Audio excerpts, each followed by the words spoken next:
آج قصص الانبیاء میں آپ کے ساتھ حضرت عیسیٰ علیہ السلام کا واقعہ پیش کروں گی۔ حضرت عیسیٰ علیہ السلام بنی اسرائیل کی طرف بھیجے گئے اللہ تعالیٰ کے آخری نبی تھے۔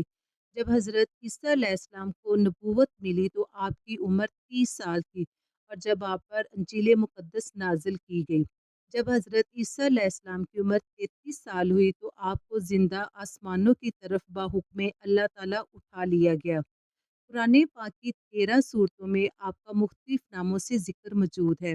قرآن پاک میں 26 مقامات پر اللہ تعالیٰ نے آپ کو عیسیٰ کے نام سے مخاطب کیا ہے، جبکہ 23 مقامات پر آپ کو ابن مریم کے نام سے یاد کیا گیا ہے، جبکہ 11 جگہ پر آپ مسیح کے نام سے اور ایک جگہ پر اللہ تعالیٰ نے آپ کو عبداللہ کے نام سے پکارا ہے۔ قرآن پاک کی ایک سورت نمبر 19 حضرت عیسیٰ علیہ السلام کی والدہ مریم علیہ السلام کے نام پر ہے۔ اس سورت میں حضرت مریم علیہ السلام اور حضرت عیسیٰ علیہ السلام کی پیدائش کا قصہ تفصیل سے بیان کیا گیا ہے۔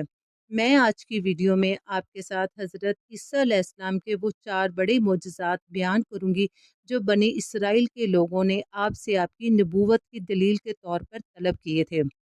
قرآن مجید میں سورت آل عمران کے مطابق اللہ تعالیٰ نے آپ کو 4 بڑے معجزات عطا کیے۔ مٹی کے پرند بنا کر ان میں پھونک مار کر ان کو اڑا دینا، مدرزادہ اندھے اور کوڑی کو شفا دینا، مردوں کو زندہ کرنا، جو کچھ کھایا اور جو کچھ گھروں میں چھپا کے رکھا ہے اس کی خبر دینا۔ حضرت عیسیٰ علیہ السلام نے جب بنی اسرائیل کے سامنے نبوت کا اعلان کیا تو بنی اسرائیل نے آپ سے معجزہ طلب کیا اور آپ کو کہا کہ آپ ہمارے سامنے مٹی کا پرند بنا کر اڑا دیجئے۔ تو حضرت عیسیٰ علیہ السلام نے اللہ تعالیٰ کے حکم سے ان کے سامنے مٹی کی چمگادڑ بنا کر اس میں پھونک ماری اور اس کو اڑا دیا۔ روایت ہے کہ جب تک بنی اسرائیل دیکھتے رہتے یہ چمگادڑ اڑتے رہتے اور ان کی نظروں سے اوجھل ہو جاتے تو گر کر مر جاتے تھے۔ اس لیے ایسا ہوتا تھا تاکہ خدا کے پیدا کیے ہوئے اور بندہ خدا کے پیدا کیے ہوئے پرند میں فرق اور امتیاز باقی رہے۔ اللہ تعالیٰ نے جو دوسرا بڑا معجزہ حضرت عیسیٰ علیہ السلام کو عطا کیا تھا وہ یہ تھا کہ حضرت عیسیٰ علیہ السلام کسی اندھی کی آنکھوں پر ہاتھ رکھتے تو اس کی بینائی لوٹ آتی، کوڑی زادہ کے جسم پر آپ ہاتھ پھیرتے تو اس کو شفا حاصل ہو جاتی۔ روایت ہے کہ ایک دن میں حضرت عیسیٰ علیہ السلام نے 50 اندھوں اور کوڑیوں کو اس شرط پر شفا دی کہ وہ ایمان لائیں گے۔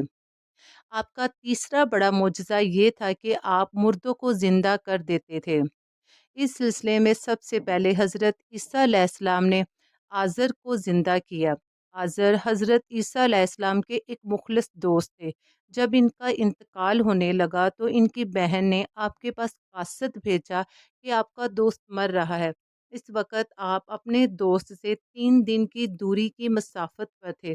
آزر کے انتقال و دفن کے بعد آپ اس کی قبر پر تشریف لے گئے اور آزر کو پکارا تو وہ زندہ ہو کر اپنی قبر سے باہر نکل آیا اور برسوں زندہ رہا اور صاحب اولاد بھی ہوا۔ جبکہ دوسرا مردہ جو آپ نے زندہ کیا وہ ایک بڑھیا کا بیٹا تھا۔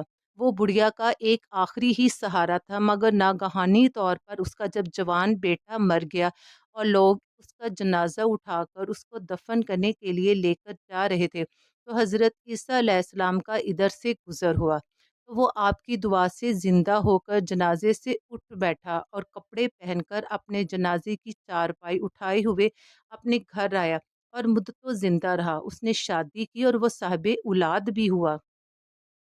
ایک عشر وصول کرنے والی کی لڑکی مر گئی۔ اس کی موت کے ایک دن بعد حضرت عیسیٰ کی دعا سے وہ زندہ ہو گئی۔ کہا جاتا ہے کہ وہ بھی زندہ رہی، اس نے شادی کی اور وہ بھی صاحب اولاد ہوئی۔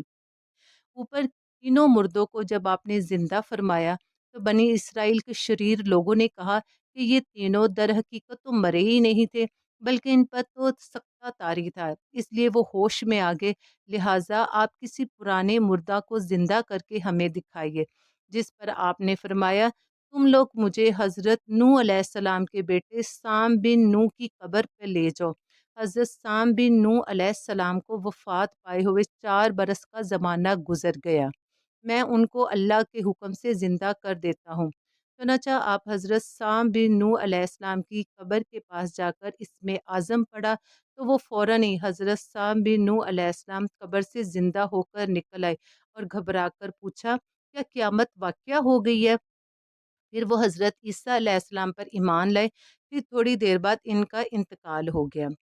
حضرت عیسیٰ علیہ السلام کا چوتھا بڑا معجزہ یہ تھا کہ حضرت عیسیٰ علیہ السلام کا ایک مکتب تھا جس میں وہ بنی اسرائیل کے بچوں کو پڑھاتے تھے۔ حضرت عیسیٰ علیہ السلام اپنے مکتب میں بنی اسرائیل کے بچوں کو ان کے ماں باپ جو کھاتے ہیں اور جو کچھ گھروں میں چھپا کے رکھتے تھے وہ سب بتا دیا کرتے تھے، اور بچے گھروں میں آ کر اپنے والدین کو سب کچھ بتا دیا کرتے تھے۔ جب والدین نے بچوں سے دریافت کیا کہ تمہیں ان باتوں کی کیسے خبر ہو جایا کرتی ہے، تو بچوں نے بتایا، ہم کو حضرت عیسیٰ علیہ السلام مکتب میں بتا دیا کرتے ہیں۔ یہ سن کر ماں باپ نے بچوں کو مکتب میں جانے سے روک دیا اور کہا، حضرت عیسیٰ جادوگر ہیں۔ جب اگلے دن بچے مکتب میں نہ آئے تو حضرت عیسیٰ علیہ السلام بچوں کی تلاش میں بستی کے اندر داخل ہوئے، تو بنی اسرائیل نے اپنے سب بچوں کو ایک مکان کے اندر چھپا دیا اور کہہ دیا کہ بچے یہاں نہیں ہیں۔ حضرت عیسیٰ نے پوچھا، گھر میں کون ہے؟ تو ان شریر لوگوں نے کہہ دیا کہ گھر میں سور اور بندر ہے۔ تو حضرت عیسیٰ نے فرمایا، تو اچھا پھر سوری ہی ہوں گے۔ آپ وہاں سے چلے گئے۔ جب لوگوں نے مکان کا دروازہ کھولا تو وہ بچے سور اور بندر بن چکے تھے۔ اس بات کا بنی اسرائیل میں خوب چرچا ہو گیا، اور بنی اسرائیل کے وہ لوگ غیظ و غضب میں بھر کر حضرت عیسیٰ علیہ السلام کو قتل کرنے کا منصوبہ بنانا شروع کر دیا۔ جب حضرت عیسیٰ علیہ السلام کی والدہ نے یہ منظر دیکھا تو حضرت بی بی مریم علیہ السلام آپ کو ساتھ لے کر وہاں سے ہجرت کر گئی۔ اس طرح آپ ان شریر لوگوں کے شر سے محفوظ ہو گئے۔ کل حضرت عیسیٰ علیہ السلام کے دوسرے قصے میں آپ کو یہ بتاؤں گی کہ حواری کون ہوتے ہیں، اور حضرت عیسیٰ علیہ السلام کے حواری کون تھے، اور انہوں نے حضرت عیسیٰ علیہ السلام کے ساتھ کیا کردار ادا کیا۔ تو کل کی ویڈیو دیکھنا نہ بھولیے گا۔ قصص الانبیاء میں حضرت عیسیٰ علیہ السلام کا واقعہ شروع کیا گیا ہے۔ پلیز چینل کو لائک کریں، سبسکرائب کریں اور زیادہ سے زیادہ لوگوں کے ساتھ شیئر کریں تاکہ اور لوگ بھی ہمارے ساتھ اس سفر میں شریک ہو سکیں۔ ملتے ہیں کل۔